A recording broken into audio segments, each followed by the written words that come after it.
পৃথিবীতে যারা বনি আদমকে আমি সৃষ্টি না করি তারা ফেসলা ফাসাদ করবে। দেখো কত সুশৃঙ্খল ভাবে আমার নির্দেশের আশায় তারা অপেক্ষা করছে।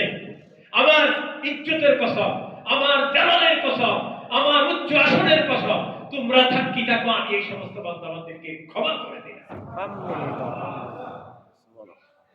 আমরা কি এই রোজা রাখার মাধ্যমে এই ক্ষমাপ্রাপ্তদের অন্তর্ভুক্ত হতে চাই? তাহলে আমার পূর্ববর্তী বক্তা কিছুটা আলোকপাত করেছেন, আমিও আর একটু এই বিষয়ে আলোকপাত করতে চাই, বলতে চাই। গতানুগতিক অন্য বছর যেভাবে রোজা রেখেছি এবারও রাখছি। যাদের বয়স 50 বালে হওয়ার পর তারা অন্তত 38টা রোজা 40টা রোজা আমরা পেয়েছি। যাদের বয়স আরো বেশি তারা আরো বেশি পেয়েছি। যাদের বয়স অপেক্ষাকৃত কম তারা না হয় আরো কিছু কম পেয়েছে। কিন্তু এই 40 বছর 35 বছর রোজা রাখলাম, রোজা রাখার মাধ্যমে আমার জীবনের কোনো পরিবর্তন নাই। মাল্লাম ইয়াদা কাউলা যুর ওয়ালা মালাদি ফালাইসা লিল্লাহি ফি হাজাতা আইয়াদা তাআমাহু ওয়া শারাবা।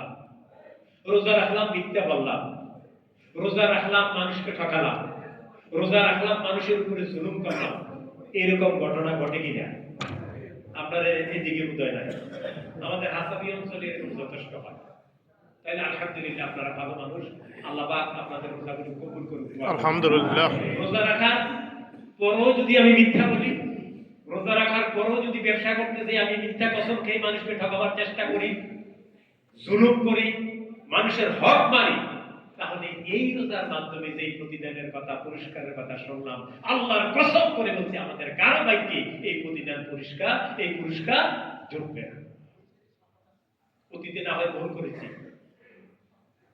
বুঝি নাই, অন্তত রমজানের এই পর্যায়ে এসে আজকের এই কথাগুলি শোনার পরে আমরা কি সিদ্ধান্ত নিতে পারি যে আল্লাহর নির্দেশ পালন করতে যেভাবে সারাদিন না খেয়ে থাকি, যেই জায়গা জীবনের যেই ক্ষেত্রে আল্লাহ নিষেধ করেছেন এই কাজ থেকে দূরে থাকার জন্য, আমরা যতদিন বেঁচে থাকবো এই ক্ষেত্রগুলি থেকে আমরা দূরে থাকবো। আমরা কি পারবো এই ওয়াদা করতে? ইনশাআল্লাহ। যদি করতে পারি আর যেভাবে আল্লাহ চলার জন্য বলছেন এইভাবে যদি চলতে পারি, তাহলে এই রমজানের পুরস্কার প্রতিদান আমাদের কিসমতে আসবে।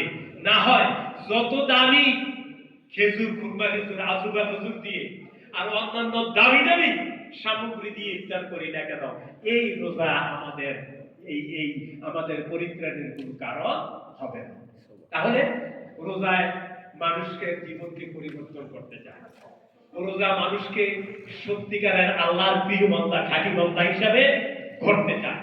রোজার উদ্দেশ্য হচ্ছে প্রত্যেকটা মানুষের অন্তরে কার ভয় সৃষ্টি করা,